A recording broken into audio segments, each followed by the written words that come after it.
고린도후서 2장 5절부터 12절까지 함께 봉독하겠습니다. 근심하게 한 자가 있었을지라도 나를 근심하게 한 것이 아니요 어느 정도 너희 모두를 근심하게 한 것이니 어느 정도라 함은 내가 너무 지나치게 말하지 아니하려 함이라. 이러한 사람은 많은 사람에서 벌받는 것이 마땅하도다. 그런즉 너희는 차라리 그를 용서하고 위로할 것이니 그가 너무 많은 근심에 잠길까 두려워하노라. 그러므로 너희를 권하노니 사랑을 그들에게 나타내라. 너희가 범사에 순종하는지 그 증거를 알고자 하여 내가 이것을 너희에게 썼노라. 너희가 무슨 일이든지 누구를 용서하면 나도 그리하고 내가 만일 용서한 일이 있으면 용서한 그것은 너희를 위하여 그리스도 앞에서 한 것이니 이는 우리로 사단에게 속지 않게 하려 함이라. 우리는 그 계책을 알지 못하는 바가 아니로라. 아멘.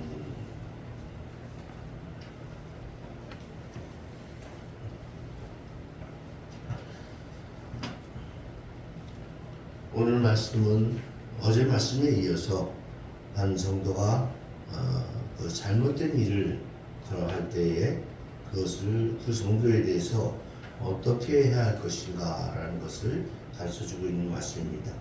성도를 어떻게 사랑하고 또 성도를 어떻게 섬길지를 고민하고 논의하는 그런 부분입니다. 고린도 교회 안에 이런 잘못된 부분 또 이렇게 근심이 되는 사람들이 있었습니다. 사실 이 바울은 물론 모든 성도들의 근심이 되었던 사람, 그런 그 사람에 대해서 바울은 그들의 잘못을 강하게 지적하는 그러한 서신을 오늘 고린도후서를 보냈던 것입니다. 그리고 그 교회적으로도 강하게 꾸짖고 징계를 내렸습니다. 그러나 바울은 그래서 바울은 그것이 마땅하다고 그렇게 선언을 하고 있습니다. 그것이 바로 그 징계를 통해서 그 성도를 죽이는 것이 아니라 오히려 그 성도를 살리는 일이기 때문입니다. 그리고 이제 그 고린도 교회에게 그 성도에 대해서 이제는 그를 용서하고 위로하라고 말씀을 하고 있습니다. 그대로 버려두면 그 성도는 결국 사탄의 손에 넘어가게 되고 결국 그를 잃어버리게 되는 것입니다. 그래서 그 성도들이 그 잘못된 성도를 좀 징계를 하지만 그 징계도 사랑에 담겨진 징계를 할 것이고 또 그 성도도 다시 그 사랑으로 용서하면서 그 성도를 다시 올바로 세워 나가야 한다라는 것으로 말씀을 하고 있습니다. 성도를 향한 하나님의 사랑은 결국 그것이 제일 첫 번째 명령이고 하나님 우리 주님께서 하셨던 그 명령도 계명도 이웃을 사랑하고 형제를 내 몸과 같이 내 자신과 같이 돌보라는 것이었습니다. 서로 사랑하라는 것 이것이 바로 하나님의 명령이었고 우리도 그것에 순종하면서 늘 그렇게 살아야 한다고 수없이 말로 우리 되뇌고 있습니다. 그렇다고 한다면 우리가 교회 내에서 형제를 사랑한다는 것 과연 어떻게 살아가야 할 것인가를 오늘 본문을 통해서 알려주고 있는 것입니다. 연약한 성도, 잘못된 성도, 또 때로는 우리에게 근심을 끼치는 그러한 성도들에 대한 사랑, 믿음이 연약해서 죄의 길로 빠져든다든가 아니면 잘못된 사상에 의해서 빠져드는 그 성도들을 우리는 어떻게 해야 할까요? 그것은 먼저 그들을 위해서 기도해야 합니다. 그것이 바로 우리가 근심하고 기도해야 하는 것입니다. 바로 근심하는 사람, 그를 근심한다고 하죠.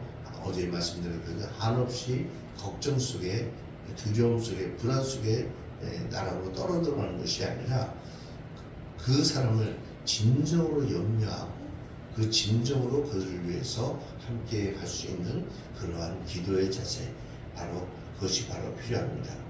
사랑에 우리가 사랑한다고 하면 그 사랑의 길은 정말 여러 가지로 다양하게 여러 가지로 표현할 수도 있습니다. 그러나 먼저 그 성도를 항상 살피고 그 성도를 돌보면서 그 성도가 혹시라도 잘못되지 않을까, 또 잘못된 길로 갔을 때 그들을 권면하면서 그를 다시금 올바른 길로 이끌어가는 그러한 자세가 필요합니다. 그 첫 번째가 바로 근심하는 사랑 속에서 그를 위해서 기도하는 것이죠. 5절 말씀을 보면 근심하게 한 자가 있을지라도 나를 근심하게 한 것이요 아니요 어느 정도 너희 모두를 근심하게 한 것이라 라고 했습니다. 이것은 결국 교회 안에서 이처럼 잘못된 모습을 나타내는 사람이 있다고 한다면 그것을 무시할 수도 있지만 그러나 그가 교회 전체에 근심을 끼치게 되는 그러한 영향을 나타내고 있습니다. 그래서 사도 바울도 근심하고 성도들도 근심한다고 말씀하셨던 한 것입니다. 그것은 그 근심이라는 것은 바로 사랑하기 때문입니다. 그 사람이 잘못됨으로써 그 사람으로 인해서 근심이 생기고 걱정거리가 생긴다 그래서 그것을 끊어내쳐버리는 것이 아니라 그를 사랑으로 감싸기 위한 그러한 근심이고 그러한 기도입니다. 누군가를 함께 염려하고 누군가로 인해서 내 마음이 아파하면서 그를 유심히 관찰하고 내 마음속에 살펴보는 것, 이것이 바로 사랑의 시작입니다. 또한 사랑은 또한 징계의 모습을 통해서도 나타납니다.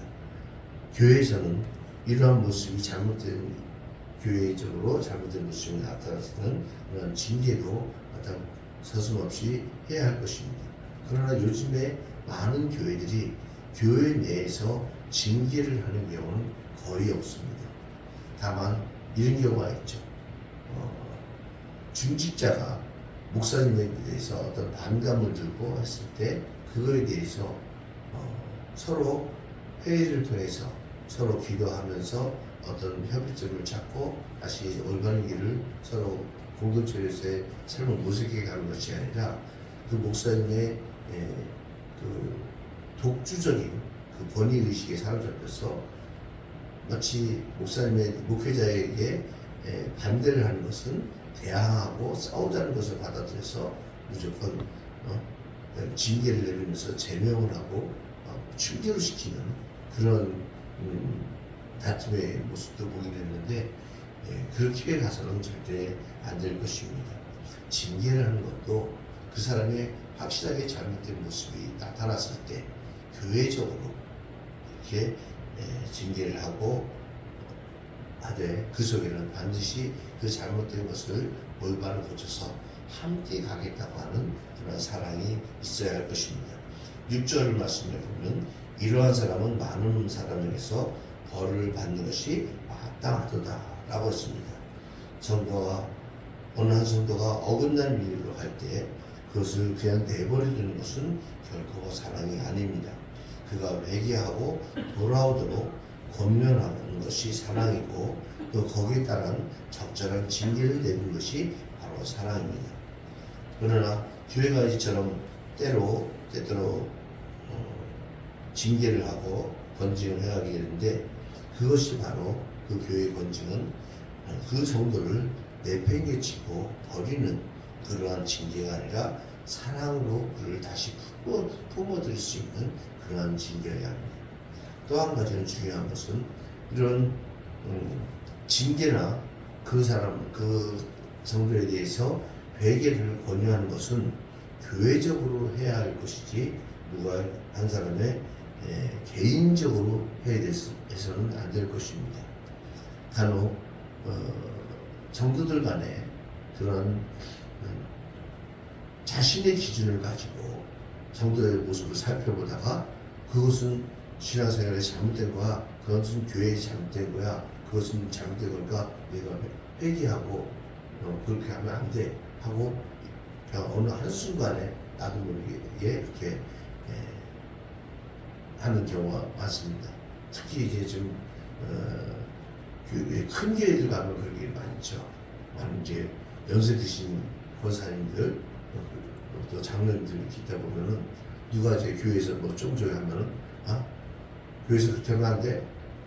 그러면서 이렇게 하다 호통치고 야단치면서 그거 잘못된 건가? 베개 이래가면서 그런데 그것은 그 사람을 권면하는 것이 아니라 그 사람을 오히려 더 시험에 빠져들게 하고 더 교회에서 멀어지게 되는 것입니다. 그래서 우리가 한 사람의 모습을 성도를 살펴보면서 그 사람 성도가 잘못된 길로 간다라고 여겨질 때에는 반드시 목회자와 함께 의논해야 할 것이고 그 목회자의 판단과 또 교회 내에서의 어떤 판단에 의해서 그를 회개를 권유할 것인지 아니면 그 사람의 행동 자체가 잘못된 것이냐 아니냐를 판단해야 할 것이고 거기에 따라서 목회자 또는 교회적으로 교회 공동체적으로 그 사람에 대해서 회개를 촉구해야 하고 또 그 회개 촉구함에도 안 됐을 때에는 교회적으로 징계가 이루어져야지 어느 한 개인의 판단에 의해서 이루어져서는 결코 안 될 것입니다. 이처럼 징계는 회개는 본질은 객관적인 교회의 모습이 교회의 판단에서 이루어져야 할 것입니다. 이처럼 징계를 하는 것도 또 회개를 권유하는 것도 그 속에 그 사람을 그 성도를 정말 사랑하고 함께 붙잡고 한 마음으로 하나의 공동체로 같이 가져가자는 뜨거운 사랑이 있지 않으면 결코 그들에게 징계사는 안 될 것입니다. 어떤 목사님 하신 말씀 그런 말씀이 있죠. 그 영혼을 진정으로 사랑하지 않는다면 그 사람에게 훈계하지 말아라. 그 사람 그만큼 그 사람에 대해서 정말 진정으로 사랑하고 그 영혼을 사랑하는 진정한 사랑이 있지 않다 한다면 함부로 남에게 훈계하고 그 사람이 가르치려고 들지 말아라. 그런 말씀도 있습니다. 다음처럼 그런 것이 우리의 삶 가운데서 교회 가운데서 필요할 것입니다. 또한 이러한 사랑은 결국 용서하는 사랑입니다. 징계도 귀하고 회개를 권유하는 것도 귀하지만 그것으로 끝나고 만다면 결국 그 성도는 결국 교회에서 떨어지고 신앙조차도 잃어버리게 되는 그러한 결과를 초래할 수도 있습니다. 그러나 그 사랑 속에 담겨진 징계를 통해서 그 징계 속의 그 사람이 충분히 나를 이처럼 사랑하고 있구나 라는 것이 표현될 수 있는 징계여야 되겠지만 또한 용서하는 것도 마찬가지입니다. 이처럼 그 징계한 그 정도에 대해서 그 회개를 촉구했던 그 꾸짖었던 그 정도에 대해서 돌봄과 용서를 이어갈 때 바로 진정한 사랑으로 이어질 것입니다. 7절 말씀에 그런즉 너희는 차라리 그를 용서하고 위로할 것이니 그가 너무 많은 근심에 잠길까 두려워하노라. 즉 징계를 받고 결국 교회를 떠나게 되고 교회를 신앙을 잃어버리게 되는 것을 염려하는 것입니다. 교회의 징계는 그를 버리기 위한 것이 아니라 그를 온전히 더 믿음 속에서 지켜나가기 위함이었던 것입니다.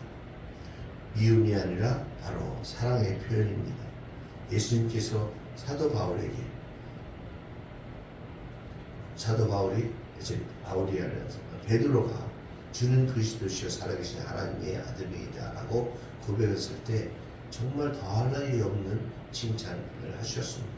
그러나 곧이어서 예수님께서 십자가의 길로 나갈 때 사도 베드로가 주님께서 그 길을 결단코 가지 않으실 것입니다 라고 할 때 사단아 내게로 물러가라면서 단호하게 호통을 치면서 나타나셨던 것, 그것은 바로 그러한 하나님의 뜻을 이루기 위해 나가기 위한 그 예수님의 길을 가로막는 행위였기 때문에 가차없이 나타나셨습니다. 그러나 그것으로 그친 것이 아니라 다시금 그를 사랑으로 감싸주며 은혜 가운데 나갔던 것을 우리는 볼 수 있습니다. 우리가 어떤 한 성도에 대해서 잘못된 것을 많은 교회에서 그렇죠. 징계를 해서 징계했음에도 불구하고 그 성도가 그래 내가 이것은 잘못한 거야 라고 하면서 그 교회에 그래도 참 계속 출석을 하면서 잘 나오는 그런 성도들도 많이 있습니다. 그런데 그 성도에 대해서 용서하는 자세가 다른 성도들도 중요합니다. 그냥 말로만 저 사람은 그랬던 사람이야 라고 하면서 그래 그 사람에게 용서하면 돼 나하고는 관계없었던 일이니까 그냥 뭐 그 사람 스스로 자식 잘하면 되지 뭐 하고 그냥 지나가서 될 문제가 아닙니다. 진정으로 그가 교회에 대해서 어떤 성도에서 잘못된 모습을 했을 때 징계를 했지만 또 징계를 겸허히 받아들였을 때 그를 아낌없이 또 용서해야 합니다. 그 용서함이 그저 입으로만 달린 것이 아니라 내 마음속에 그를 용서한다고 하는 그 사랑의 마음이 온전히 다 표현해질 수 있도록 그를 용서하는 자세를 가져야 합니다. 이것이 바로 우리 성도들이 함께 나아가야 할 사랑입니다. 때로는 우리가 교회 생활을 함께 하면서 주님께서 우리에게 주신 말씀 서로 사랑하라 라고 하는 이 너무도 아름답고 귀한 주님의 명령 이것을 우리는 실제로 교회 생활하면서 실천해 나가는 것이 그렇게 쉬운 일은 결코 아닙니다. 그러나 우리 성도들은 그 서로 사랑한다는 것이 정말 귀하고 또 정말 어려운 것이기 때문에 더욱더 그렇게 해나가야 합니다. 서로가 서로를 보면서 비난하고 저 사람은 왜 그래? 저 사람은 왜 저렇게 행동할까? 이렇게 자꾸 비난하고 비판할 것이 아니라 그 성도의 입장에서 그 사람의 입장에서 서서 그를 이해해야 할 것이고 그를 받아들여야 되고 그러나 또 그게 부가침이나 칠 때에는 정말 조심스럽게 잘 권면해서 하되 그 권면이 개인적인 의견 가지고 개인적인 판단 가지고 절대 권면할 것이 아니라 목회자가 의논하거나 교회 공동체적으로 의논해서 그 사람에게 권면을 하고 회개하도록 촉구하고 징계하고 또한 용서하는 그런 사랑으로서 우리 교회가 서로 뜨겁게 사랑하는 성도들의 아름다운 공동체가 되기를 주님의 이름으로 기원합니다. 함께 기도하겠습니다. 고마우신 아버지 하나님, 오늘도 우리에게 귀한 사도 바울을 통해서 주시는 귀한 말씀을 주시면 감사합니다. 우리 불평마을 교회가 주님의 아름다운 사랑이 넘치는 그런 성도들의 공동체가 되기를 원합니다. 서로가 서로를 사랑하며 서로가 소통하면서 정말 한마음 되어서 주의 일을 열심히 감당해 나가는 귀한 은혜가 있는 그런 아름다운 교회가 되기를 원합니다. 아버지 하나님, 서로가 서로를 보살피며 서로가 서로를 돌보며 늘 관심을 가지고 지켜보면서 그를 위해서 염려하고 기도하는 그런 아름다운 근심이 있게 하여 주옵소서. 서로를 위해서 기도하고 서로를 위해서 형편을 살피며 나아가는 그런 은혜가 있게 하시고 그가 앞으로 못한 우리 성도들 중에 행여 잘못된 모습, 잘못된 생각으로, 잘못된 판단으로, 잘못된 행식으로 나타날 때 그것에 대해서 그저 무조건 꾸짖고 무조건 그들에 대해서 잘못을 나무랄 것이 아니라 잘 기도하며 그를 권면하고 그를 이끌어 나가는 다시 회개하고 올바로 나아갈 수 있도록 이끌어 나가는 그 사랑하는 권면, 사랑하는 징계가 있게 하여 주옵소서. 그 마음속에 온 마음을 담아서 온 사랑을 담아서 그 사랑이 하나님의 사랑으로 대하는 그런 은혜가 있게 하시고 그를 또한 용서하며 품어줄 때에도 정말 우리의 온 마음을 다 열고 내 마음속에 그를 뜨겁게 사랑한다는 그 사랑으로 용서하고 함께 나아가는 귀한 형제 자매들이 될 수 있도록 은혜를 베풀어 주옵소서. 우리 교회가 아직은 이제 미비해서 성도가 몇 명 안 돼서 그런 문제가 발생하지는 않습니다. 그러나 이제 교회가 성장해 나가면서 이러한 고린도 교회 같은 모습이 많이 발생할 수도 있을 것입니다. 그때마다 우리 성령님께서 지혜를 주시고 성령님께서 사랑으로 품어주셔서 이런 아름다운 사랑으로 서로 아름다운 공동체가 되어서 한 마음 한 뜻으로 이루어져가는 귀한 공동체가 될 수 있도록 은혜를 베풀어 주옵소서. 지금도 몇 명 안 되는 우리 성도들이지만 그래도 서로가 서로를 돌보고 서로를 보살피면서 아름다운 사랑으로 나아가고 서로를 위해서 기도하며 나아가는 우리 불평마을교회가 될 수 있도록 주의 성령께서 늘 도우시고 보살펴 주옵소서. 오늘 하루를 지내는 동안에도 주님께서 주시는 은혜를 가지고 주님께서 주시는 믿음 가지고 세상에서 나가 살아갈 때에 실족하지 않게 하시고 오직 시험에 빠지지 않게 하시고 주님만 바라보며 주님만을 의지하며 나아가서 승리하는 삶이 되게 하여 주옵소서. 우리 주변에 있는 어려운 이웃들에게 주님께서 보살펴 주시고 우리의 손과 발이 닿아서 그들과 함께 하시는 은혜가 있게 하여 주시고 아픈 자들을 치료하여 주시고 마음의 아픈 자들을 위로하여 주시는 귀한 하루가 되게 하여 주옵소서. 주님의 역사하심이 오늘 하루도 우리의 삶을 통해서 나타나게 하시고 우리의 삶을 통해서 주님의 뜻을 이루고 주님의 나라를 이루고 하나님께서 영광 받으시는 이 하루가 되기를 간절히 바랍니다. 우리 성도들 건강을 지켜주시고 가정 속에도 은혜와 평강을 허락하여 주옵소서. 감사하고 귀하신 예수 그리스도의 이름으로 기도하옵나이다. 아멘. 하늘에 계신 우리 아버지의 이름을 거룩하게 하시며 아버지의 나라가 오게 하시며 아버지의 뜻이 하늘에서와 같이 땅에서도 이루어지게 하소서. 오늘 우리에게 일용할 양식을 주시고 우리가 우리에게 잘못한 사람을 용서하여 준 것 같이 우리 죄를 용서하여 주시고 우리를 시험에 빠지지 않게 하시고 악에서 구하소서. 나라와 권능과 영광이 영원히 아버지의 것입니다. 아멘.